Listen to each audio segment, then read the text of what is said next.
trauma, right? There's a lot of awareness growing now about trauma, the impact of our childhoods, how we're spoken to, the beliefs we take on as kids, how that impacts us as adults. Now, one approach to deal with trauma is to go there, to go and unpick it and uncover it and see a therapist and detail what happened, why it happened, get an understanding of why you're behaving a certain way as an adult.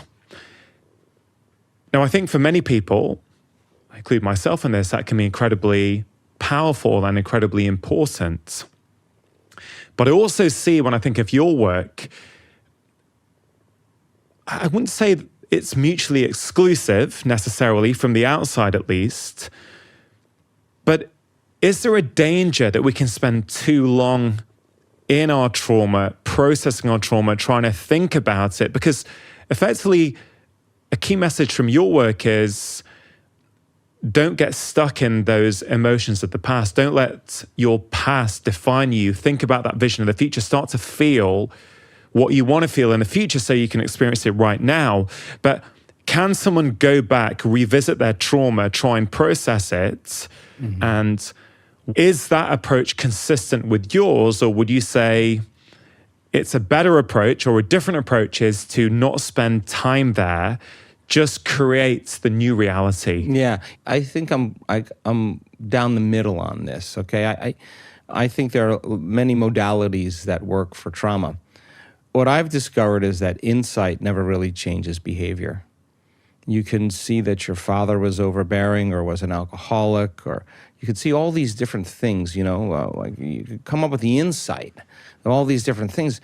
The problem that I see with people is then they tend to excuse their change by saying, oh, I had a rough childhood, that's why I am the way I am. They're excusing their present position. So, and again, trauma is a difficult thing, but for me, the person who's living by the identity in their life that they were traumatized as a child or whatever it is, or they've had a trauma in their life, I'm not saying forget the trauma and create another emotion. I'm saying that the person who's willing to go through the emotion and keep working on lowering the volume to it. We have had so many people in this work with brutal pasts, really, really difficult pasts, do the work, and finally they reach that point where they just break free from the emotion. They look back, and I have interviewed enough of them. It's the same thing. They look back at their entire past, and they don't want to change one thing in their past because it brought them to this elegant moment where they're liberated.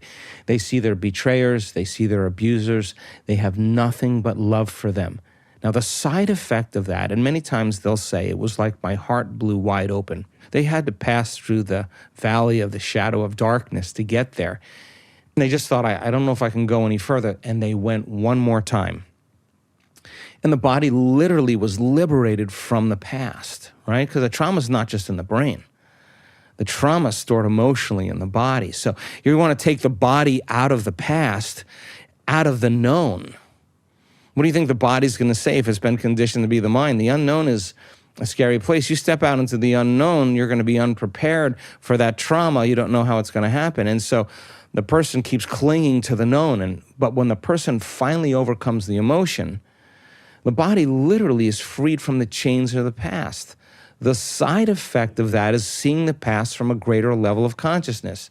Lo and behold, there goes the suicidal tendencies, there goes the dysfunction, there goes the irritable bowel syndrome. That was because the body was still living in that past event by living by the same emotion. So the research on memory is kind of fascinating, and I've studied it enough.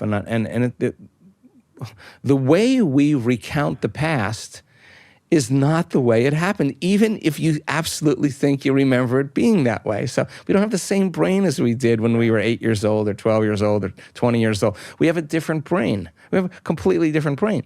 So the fabrication of the story for many people, they embellish the story and make it seem even worse than what it was But what you're saying is, I changed in those moments, and from a biological standpoint, I haven't been able to change since. So let me tell you why it's been so hard for me to change.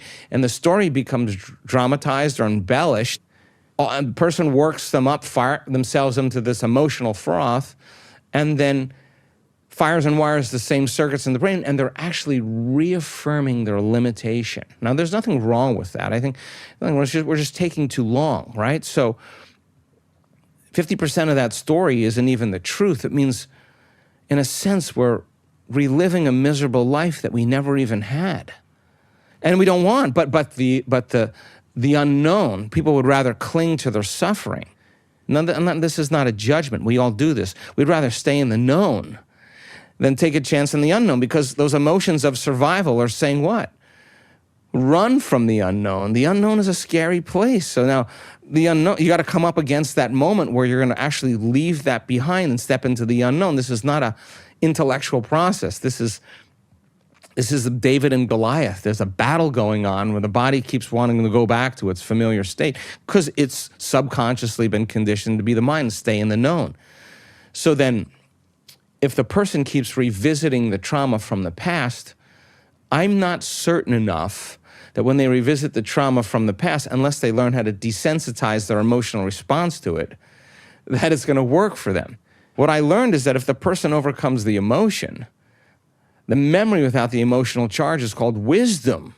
And now you no longer belong to the past. So the body gets frustrated in the meditation.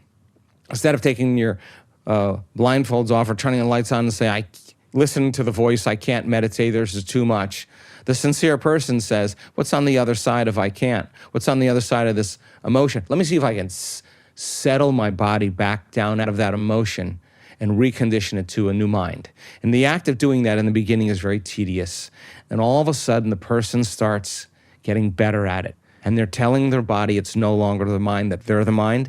They're executing a will that's greater than that program. And just like training an animal, you stay, you're not going to die, I'm going to feed you, you can check your emails, you can check your texts, but this is my time right now. And you keep doing that with the body, keep settling it down to the present moment. It acquiesces. It surrenders to a new mind. And when that happens, we've seen this, we've measured it, there's a liberation of energy. We go from particle to wave, we go from matter to energy. That emotion is liberated from the body. And now there's energy to heal.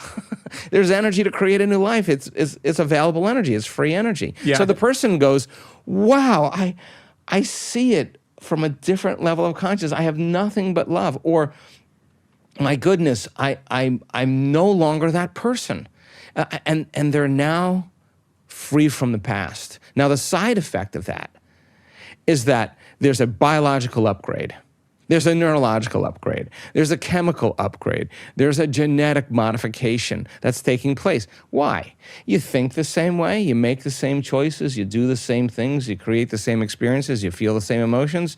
Your biology will stay the same because you're the same. Now the person's thinking differently, they're making different choices, they're doing different things, they're behaving in different ways, they're having new experiences, and they're certainly feeling different emotions. The body reorganizes to a new chemistry. And they'll tell you, I'm not that person any longer. I'm literally not that person. And they're betrayers, even if they're family members, they have forgiveness for them. And what is forgiveness? You take your attention off the emotion. You overcome the emotion. You don't pay attention to the person or the problem. Now you're free. You free yourself and you free them. And what if someone says to you, Dr. Joe, look, I get what you're saying, but my ex-husband cheated on me, right? They shouldn't have done it. I cannot forgive them for what they did. And the reason I'm asking is because this is exactly what happened with one of my patients. Because this often happens. So I talk a lot about forgiveness. And a lot of people push back. They go, yeah, I want to, but you don't know what happened to me. This was really, really bad. Like, this cannot be forgiven. What would you say to that person? I'd say to them, I want you to think about something in your life that you've done that you would like forgiveness for, that you don't feel good about. And forgive that person in the way that you would want to be forgiven, and you would be forgiven yourself. I mean, we've all had indiscretions. Nobody's perfect. So that person that is in that state is still in the emotional state. The problem with that is that no new information can enter the nervous system that is not equal to the emotion the person experiencing because it's not relevant. So the question really is how long do you want to do that? How long do you want to do that? And again, knowledge and information about what that is doing to that person's health and their biology. If you reason with them, we've had this happen enough times in our work. That's not an uncommon situation. When the person finally takes their attention off that and puts it on something else, they notice that they feel differently. Yeah. You can't just tell a person to forgive, because it's kind of an etherical thing. It's a subjective process, right? Yeah. So we've seen this, our oxytocin levels in a lot of our participants go up 200 times, right? That's a lot of love. Oxytocin signals nitric oxide.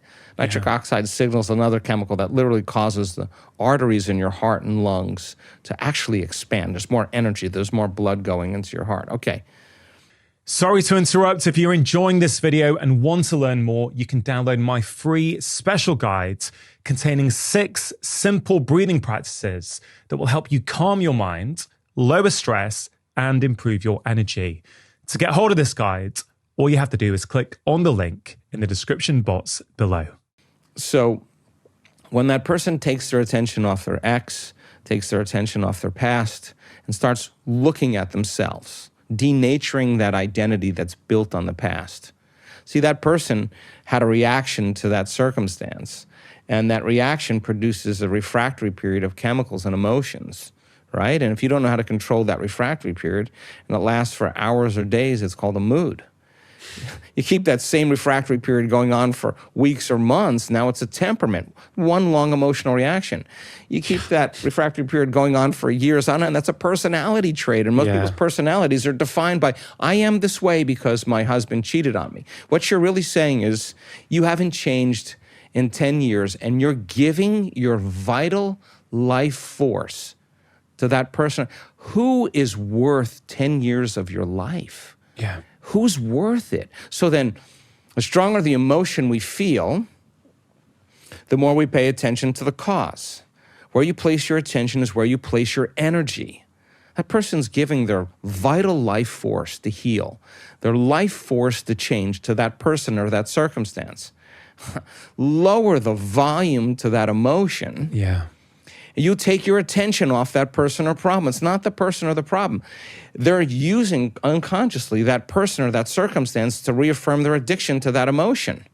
That's why they keep thinking about it. If they weren't addicted to that emotion, they would stop thinking about it. So then, is it the person? No, it's you're left. We'll take your ex-husband and put him in a rocket in a straitjacket. Let's shoot him to the moon. Now what? Now what? If you enjoyed that short clip, I think you are really going to enjoy the full conversation, which you can check out here.